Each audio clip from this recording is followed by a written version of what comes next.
নমস্কার সবাইকে।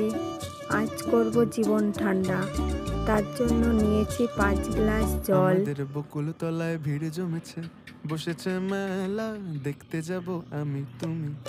আর নিয়েছি 5 চা চামচ চিনি। এখানে চিনিটা তোমরা তোমাদের পছন্দ মতো ব্যবহার করতে পারো। আমাদের বকুল তলায় এরপর ভিড় জল আর জমেছে, চিনিটাকে ভালোভাবে বসেছে মিশিয়ে নিলাম। মেলা, দেখতে যাব আমি তুমি। একটা প্লেট দিয়ে ঢেকে ডিপ ফ্রিজে রেখে দিলাম। ফিরে আসলাম 5 ঘন্টা পর। মেলায় দোকান কত সারি সারি, দেখতেই পাচ্ছ বরফটা এখানে ভালোভাবে জমে গেছে। মাটির পুতুল একটা চামচ রকমারি, দিয়ে বরফগুলোকে ভালোভাবে ভেঙে নিলাম।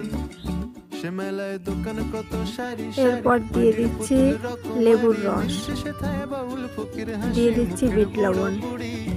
এবার ভালোভাবে মিশিয়ে নিলেই রেডি জীবন ঠান্ডা। মাটির পুতুল রকমারি, একটা চামচ দিয়ে গ্লাসে তুলে নিচ্ছি। মুখের বুড়ো বুড়ি। দিয়ে দিয়েছি জলজিরা। দেখতেই পাচ্ছ কতটা সুন্দর হয়েছে। ভিডিওটা ভালো লাগলে লাইক ও শেয়ার করো। চ্যানেলে নতুন হয়ে থাকলে সাবস্ক্রাইব করে